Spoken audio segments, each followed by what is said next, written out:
Today we're continuing a manhwa called The Reason Why Raeliana Ended Up at the Duke's Mansion. The previous chapters are in the description.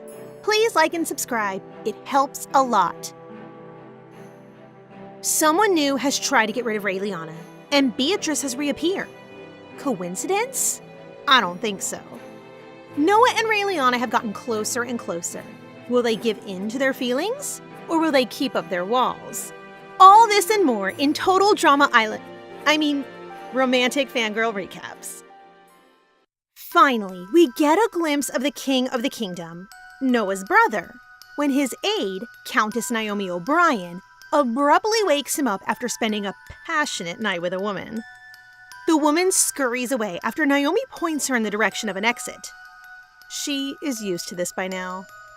The king and Naomi exchange some words, and you can see that he is more casual and easygoing than Noah, who appears in the room with Keith. Beatrice the king pours a drink to celebrate that their whole new old aristocrats plan worked, and he can now use the royal seal again and have both factions stand on equal terms. Remember that political plot? I was so invested in the romance that I kind of forgot that was a whole thing. Beatrice comments on how it appears to be that Noah got himself a fiancé while he recovered from a poisoning attempt. Noah explains the reason for his engagement, and his brother tells him to end it, now that the whole issue which led him to it has been solved. Noah hesitates, and Naomi and Beatrice stare at him in shock. Is he actually interested in her? In someone at all? He says Raeliana still has a job to do as his fiancé, and Beatrice can't help but think his brother is dull in one area, at least. Back in the mansion, Raeliana receives a letter from Hika, who rambles on about how great he is and how she must visit him, which she instantly burns. She then reads the newspaper, and upon reading the news that the issue with the whole royal seal was being solved, she remembers. The day before it was all resolved, Beatrice showed up at the former duke's grave, where the seal was hidden, and met Noah for the first time. So Raeliana rides there at full speed. However, when she arrives, she only finds a blonde man and no blonde girl. We know this man is Justin Shamal, and seeing her so flustered, he offers her a seat next to him on the ground to catch her breath. Even though he doesn't know her, he explains he was friends with the previous duke and invites her to drink with him in his honor, even though his grave was moved to the Windnight estate. The move was not in the story, and Raeliana deducts that Noah moved the grave after she told him she knew where the seal was. She drinks with Justin, who smiles at her warmly. They talk in a friendly manner, smiling and laughing, and though they don't know who the other is, Raeliana tells him the reason for her being there was to meet a friend who was supposed to be with her fiancé so that she could introduce them. Justin doesn't understand the situation entirely, but he tells Raeliana that she should do stuff for herself and not others, since she can only live once. Her love and destiny are what she claims for herself. Raeliana thinks about this for a bit and smiles, because he is right. She wonders why she feels so comfortable around Justin, who she's never met before. Is it because he's almost as handsome as Noah? Since it's getting late, he offers to escort her back, but she refuses as she can't be seen with an unknown man in front of her house like this. They smile at each other and part ways, and thinking that she was beautiful, Justin says it would be worth meeting her again. It seems that staying out till so late with no coat took its toll on Raeliana, who is now home with a cold. As she sits in front of a fireplace, she thinks again about how the story is changing because of her. It is then that Noah arrives, but Raeliana can't really tell him what she was doing outside because she was basically trying to introduce her fiancé to another woman. He gets closer to her and realizes she took some alcohol, which she was given to her because apparently it was good for the cold. Since Raeliana can't seem to be able to get up on her own, Noah lifts her up with ease and starts carrying her to her room. Raeliana is unsure of the situation, but ends up going along with it. Her heart pounds so fast, but it must be because she's drunk, she thinks. She holds on to Noah, wondering why he's being so nice to her, and as he places her on the bed, he grabs her hand, saying she hasn't finished talking to him. She tells him that lately she feels like she cares about him. Noah is speechless for a minute, but then tells her she'll get better in no time because colds go away when you give them to someone else. And so, saying it's only because she's sick, he kisses her as she falls asleep. Guys! Ah! I was not expecting this! Okay, I will continue. In the palace, Beatrice has called Keith over to trouble him with the following matter. He wants to see Raeliana, just to see how she is, and to do so they must go behind Noah's back because he surely won't allow it himself. Keith is unable to refuse, and leaves almost in tears knowing that the king only wants to do this for fun. Raeliana is all better from her cold, but she does not remember anything about the kiss, which amuses but also bothers Noah a bit. Still, of course, he won't tell her about it. He tells her to rest in her room to finish recovering, but she's unable to, since moments later Keith arrives to supposedly escort her to see Noah, who has called on her again. Of course, this is all a lie, and Raeliana can see that he's all nervous, but she still tags along and is taken right to an audience with King Beatrice. The king smiles at her and she tries to leave, but Naomi closes the door behind her. Now trapped, Raeliana bows in front of him and Beatrice tells her to take a seat, apologizing for deceiving her, but Noah would have never allowed him to see her. She notices the Go board on the table, which is a game Raeliana knows how to play from her original world, and is very rare in this one. Noticing she knows it, the king and her play around, and while at it end up discussing political affairs, which Raeliana says she knows about because she's the daughter of a merchant, so she can pick up on such things. Even though they're talking, she wins the game, and the king, who says he's never lost before, tells her she'll have to be his teacher until he wins. Raeliana is very confused by these turn of events and tries to get out of it, but Beatrice is firm, saying he's the king. Since he might want lessons at any time, she is to stay in the palace for the time being, so no going back to Noah. To be honest, I think he just does this to annoy his little brother. Although he says it's 'cause love has to suffer a little before blossoming fully. Yeah, I still think he just wants to bother him. Both Raeliana and Noah fidget with their rings as they think it should be fine if it's only for a few days, but their expressions seem to have more to them than that. On one of those days, Beatrice takes Raeliana through some passages, pranking her with not knowing the way, and they arrive at a beautiful place, in which he once more pranks her, telling she's been the only one to ever been allowed there, so she'll feel burdened. Poor Raeliana, bullied by both brothers. They really are birds of a feather. Beatrice, who has sustained an injury in the past and needs a cane to walk due to a limp, drops his cane, but Raeliana does not pick it up. He comments on this, saying she's the first person ever to not do so, to which she says he would not like her to. Indeed, she is right, and Beatrice reveals that though he initially brought her over just to have fun, he has come to like her.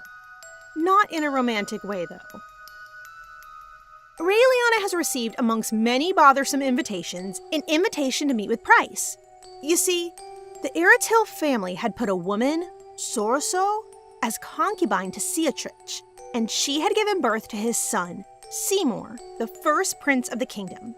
Yeah, that dude we just saw is actually a father. Price is married to Sorso's brother, who is hungry for power and will likely use his newborn nephew to rise in the ranks of nobility.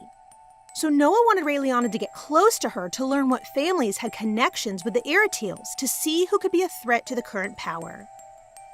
Due to the novel, Raeliana already knows it's the Larkin family, but since she can't straight up reveal it, she'll have to meet with Price a few times first to pretend to know. Besides, if she reveals it now, all her usefulness will be gone and, well, the engagement will be broken, which she's having mixed feelings about. She tries to shake herself out of them, but alas, a maiden's heart cannot be shaken. Why am I narrating like this? On the other hand, Noah is extremely tired and wonders if it's because he hasn't seen Raeliana in so long. He pays a visit to the palace and they see each other across a window. They start writing to each other in the window, and can I just say, this is so cute. They smile at each other, and before Raeliana is quickly called away by Beatrice, she tells Noah to come pick her up soon since she's waiting for him, which leaves an iceberg melting smile on Noah's gorgeous face. It's yet another day at the palace, and Beatrix takes Raeliana out for a walk after lending a cape of his so that she's not cold. I'm telling you, for a king, he's got an awful lot of free time. Beatrix asks Raeliana if she likes being in the palace, and tells her that she'll be exhausted after her engagement to her brother is done, since she'll be getting an endless number of suitors. Raeliana realizes the king knows of her deal to Noah, and he asks her what she plans on doing after the deal is over. He comments that Noah seems to be so madly in love with her it will be hard for her to get him to let her go, to which Raeliana is very puzzled, wearing an expression similar to Noah's "whatever are you talking about" face. So Beatrix offers her to work for him after the contract ends, and as she leaves, Raeliana has a troubled expression while thinking that after the deal is done, she'll surely have to get married, but not to Noah, to someone else. Just then, she encounters a mysterious person in the palace halls. It's Whitney, one of Noah's knights, dressed like a maid? Huh? Apparently, Noah sent him to recover Raeliana and bring her over to the mansion, and Whitney is very confident on his skills of being able to pass off as a maid, saying he's done it several times before. Okay, Whitney. Raeliana technically needs permission from Beatrix to leave, but he won't allow it. So this is her chance to get back home to Noah, who is waiting for her. Still, their plans are ruined by the sudden appearance of Sorso, Beatrix's first concubine and mother to his child. Still can't believe that this dude is a father, by the way. Sorso acts all polite, but as most noble women in this world, she's actually a calculating and manipulative woman. She invites Raeliana to her wing of the palace, and of course, Raeliana can't refuse. So she sends Whitney, who was actually not caught away, and off she goes to suffer under the scrutinizing stare of noble ladies. Of course, Sorso's friends don't like Raeliana, a new aristocrat, to be on the center of society, so they do everything in their power to make her have a bad time. Once back in her room, Whitney tells her that they'll depart the following night in secret. Escaping proved to be too difficult. What with Sorso calling Raeliana over often, and Beatrix tightening security just in case. So one night, disguised as a maid, Raeliana has to jump through some terraces in the palace to reach the ground and escape. But as soon as she tries to get to the terrace under her, she realizes it's too far down and ends up dangling from the balcony. An amused voice can be heard from below, telling her to let go and they'll catch her. Raeliana is wary, but she can't hold on any longer, and so she falls and is caught by... Justin? What? It's not Noah? I have been clickbaited. Apparently, Justin had been waiting for a woman who'd given him a note and was just passing by. However, by his expression, he seems to be troubled. He assumes Raeliana works in the palace because of her outfit and asks if she can bring him a drink. Since she can't reveal her identity, she goes and fetches some, leaving a note for him saying that he should drink with a friend if he's feeling down, and unknowingly leaving her engagement ring as well, since it fell to the floor as it was too big for her finger. Justin picks it up, reads the note, and smiles. Another day, another frustrated attempt at an escape. Raeliana is attending another one of Sorso's gatherings, and this time Price is in attendance as well.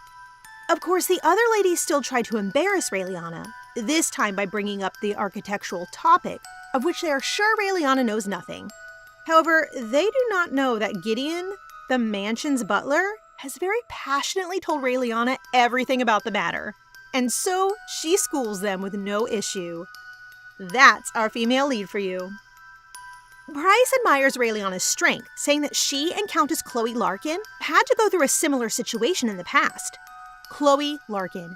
That is the connection Raeliana was looking for. A connection with the Larkin family. Apparently, Chloe is from a fallen family and had to marry into the Larkin family.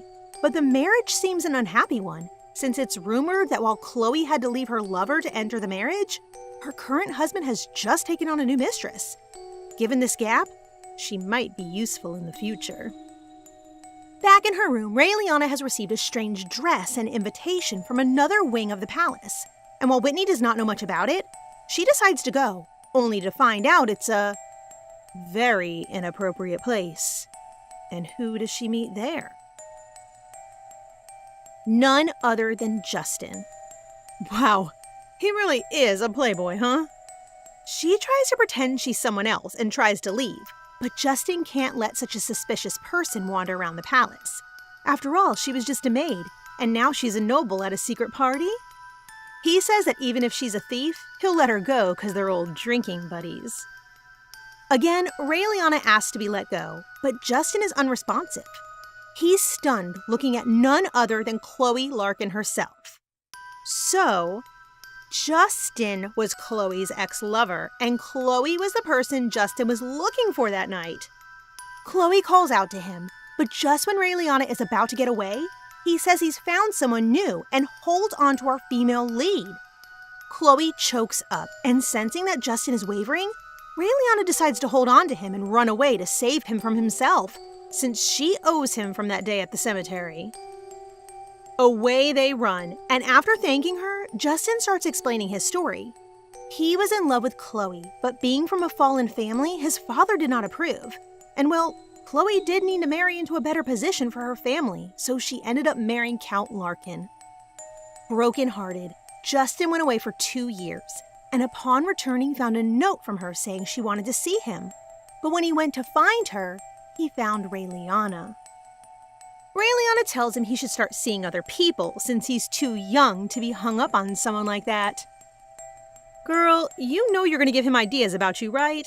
You have to be more clear. There will be a misunderstanding.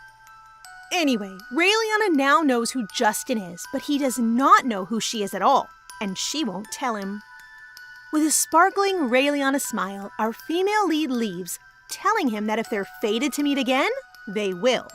And as Justin fidgets with the ring he didn't return, he says he feels like it will be so. Ah! Another man has entered the scene!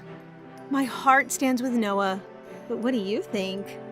Anyone here with second male lead syndrome? Don't forget to ask for the next part in the comment section, and to like and subscribe for more videos. Thanks for watching, and see you in the next one.